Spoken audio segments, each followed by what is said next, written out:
लेकिन अगर मेरे को लड़ झगड़ के और आर्ग्यूमेंट फॉर्म करके और अगर मेरे को मुद्दे उठा के स्पॉटलाइट में आने को बोलते हैं तो I'd rather not be in the spotlight. I was never hungry for attention. I was never hungry for screen space.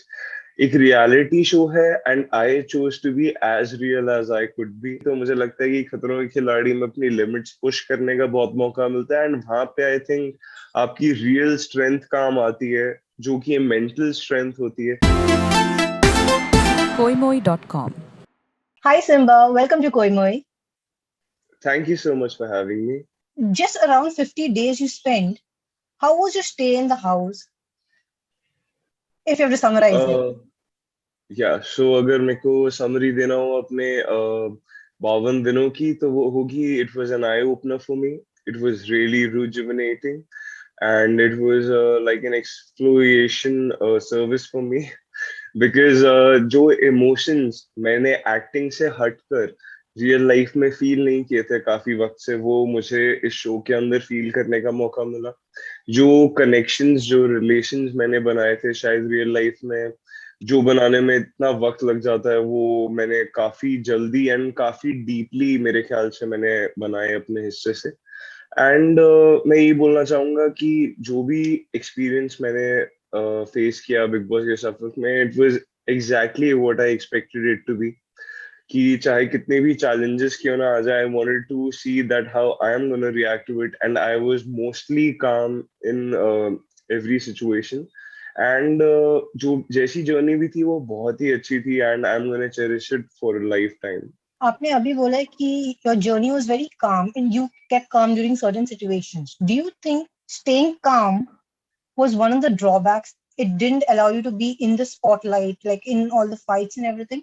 जी, अगर स्पॉटलाइट में आने की बात है तो मैं पसंद करूंगा कि स्पॉटलाइट में मैं तब आऊं जब मैं अपने खुद के बीइंग माई सेल्फ बनकर आऊं, जब मैं कोई अच्छा काम करके आऊं या मैं कोई टास्क जीत कर आऊं, तब मैं स्पॉटलाइट में आऊं, तब मुझे ज्यादा खुशी होगी। या when I am pointed on my good good doings, तब मुझे लगेगा कि मैं स्पॉटलाइट में आना डिजर्व करता हूँ। लेकिन अगर मेरे को लड़ झगड़ के और आर्ग्यूमेंट फॉर्म करके और अगर मेरे को मुद्दे उठा के स्पॉटलाइट में आने को बोलते हैं तो I'd rather not be in the spotlight.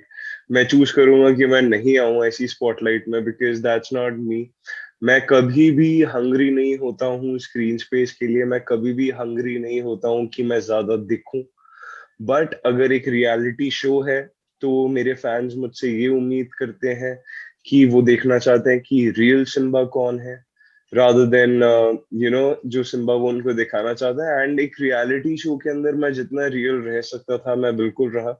जहां पे भी मुझे लगा कि मैं जा भी सकता हूँ, अगर फॉर एग्जाम्पल कोई लड़ाई चल रही है और मैं इसमें घुस सकता हूँ बीच के अंदर, तो मैं वहां से निकलना दूर ही करता था। बिकॉज इन दी एंड अगर मैं मुद्दे पे फोकस करूँ तो मुद्दा बहुत ही ज्यादा मेरे को प्लेन लगता था, कि बहुत ही छोटी छोटी बातों पे मुद्दा बनाया जाता है उस घर के अंदर। And Simba in real life उसको इन सब चीजों से कोई फर्क नहीं पड़ेगा एंड वो बिल्कुल भी इफेक्ट नहीं होगा कि अगर उसकी एक रोटी किसी ने खा ली या दो रोटी किसी ने खा ली या एक अंडा किसी ने उसका ले लिया, तो सिम्बा को इस चीज से कोई फर्क नहीं पड़ेगा।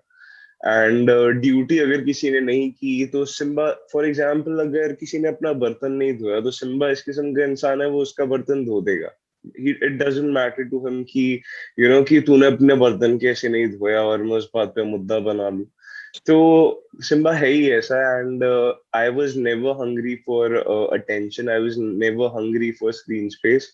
एक रियलिटी शो है and I chose to be as real as I could be and मैं बिल्कुल वैसा ही रहा वहां पे। I just believe in having fun and मजे करो, पॉजिटिविटी फैलाओ, प्यार करो, प्यार पाओ, इज्जत दो, इज्जत पाओ। दैट्स माय फिलोसफी और मैंने जिंदगी से यही सीखा है। एंड जिसको भी मैं ये मैसेज देना चाहता था और जिन्होंने ये मैसेज ले लिया है, I am thankful and grateful for this journey कि मुझे उन्होंने ये अवसर दिया अपना एक्सपीरियंस शेयर करने का।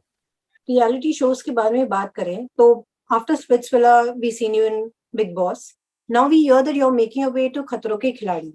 What's the news on that? Is there a confirmation that you are actually a contestant on the show?